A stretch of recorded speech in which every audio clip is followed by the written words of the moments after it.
সূর্য তখনও কুয়াশা ভেদ করে আলো ছড়ায়নি। কাস্তে আর কোদাল হাতে মাঠে কৃষক মাদারীপুর সদর উপজেলার পেয়ারপুর ইউনিয়নের বলাইকান্দি গ্রামের মতিয়ার সর্দার 20% জমিতে রোপণ করেছিলেন সরকারিভাবে দেয়া পেঁয়াজের দানা। বিনামূল্যে পেঁয়াজের বীজ পেলেও চাষাবাদ করতে খরচ হয়েছে আরও 40,000 টাকা। কিন্তু 2 মাসের মাথায় বীজ থেকে কলির বদলে এখনও খালি অবস্থায় পড়ে আছে জমি। তাই বাধ্য হয়ে নতুন করে চাষাবাদ শুরু করতে হয়েছে তাকে। তবে পেঁয়াজের ক্ষতিপূরণের দাবিও করেন তিনি। অনেকদিন যাইতেছে, দানা জ্বালায় না, জ্বালানোর পর এরপর শুনতে পাইলাম যে দানা নাকি নষ্ট দানা দিছে। এই নষ্ট দানা জ্বালাইবে না। এখন আমার তো এই সিজন শেষ, বুনানের যে টাইম, এই টাইমটা শেষ। এখন কোনো জিরাত বুনাইলে জিরাত হইবও না।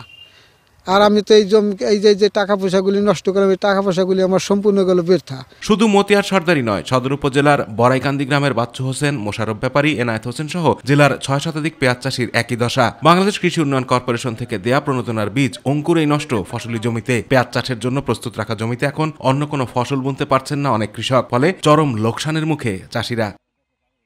জমিতে আমি পেঁয়াজ চাষ করছিলাম এবং সরকার চারা যে দানা দিছিল সেই দানা আমি এই ক্ষেতের জমিতে রোপণ করছিলাম। এই 5-6টা চাষ দিছি, সেচ দিছি, সার দিছি।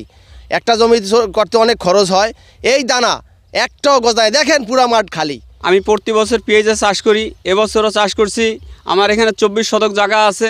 জায়গা আমি প্রচুর পরিমাণে সার দিয়া, এই বেশি করে চাষ দিয়ে এই জামাকাটা বুনাইছি। এই পেঁয়াজের বীজটা আমার এই বছরটা পুরাটাই আমার লস হইল। এমন একটা জায়গায় জমি ট্রাক্টর ঢুকাইতে পারলাম না, মাঝখানে এই খন্দটাই মাইর। এদিকে পেঁয়াজ চাষিদের ক্ষতির কথা স্বীকার করলেন কৃষি বিভাগের শীর্ষ এই কর্মকর্তা। কৃষি প্রণোদনা পুনর্বাসন থেকে আমাদেরকে বিএডিসির মাধ্যমে বীজ দেওয়া হয়েছিল। তো সেখান থেকে 600 কেজি বীজ পেয়েছিলাম 600 কৃষকের দেওয়ার জন্য। পাশাপাশি আমরা 10 কেজি ডিএপি, 10 কেজি এমওপি সার তাকে দেওয়া হয়েছে, এই 20 কেজি। তো এখানে যে 600 বীজ পেয়েছিলাম তার মধ্যে বাড়ি পেঁয়াজ এক ছিল 73টি, এটি গজাইছে, এটি ঠিক আছে। ভুল পদ্ধতিতে চাষাবাদ করার অজুহাত দিয়ে দায় সারা জবাব দিলেন বৃহত্তর ফরিদপুর অঞ্চলের দায়িত্বে থাকা এই কর্মকর্তা। বীজ আমাদের ভালো, এটা অনেক সময় মাঠে যাওয়ার পর সমস্যা হতে পারে। যদি মাঠে আপনার জমি যদি অনেকে চাষি ভাইরা যেমন পেঁয়াজ বীজ 10 থেকে 12 ঘন্টা ভিজে চাষাবাদ করতে হয়, যদি এটা না করে অনেক সময় মাটির এঁটেল যদি 18 থাকে, মাটি যদি ঝুরঝুরি না হয়, সেক্ষেত্রে জার্মিনেশন সমস্যা হতে পারে। এবং অনেক সময় মাটিতে যদি আপনার ফিউজেরিয়াম ভেসার রড, যেটা একটা মারাত্মক রোগ মাটির, সেই রোগ যদি থাকে, সেই কারণে জার্মিনেশন ফল্ট করতে পারে।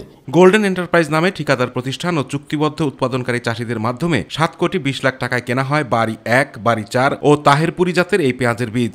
অভিযোগ ওঠায় এরই মধ্যে তদন্ত শুরু করেছে বাংলাদেশ কৃষি উন্নয়ন কর্পোরেশনের প্রধান কার্যালয়। আতিকুর রহমান তিতাস, মাই টিভি।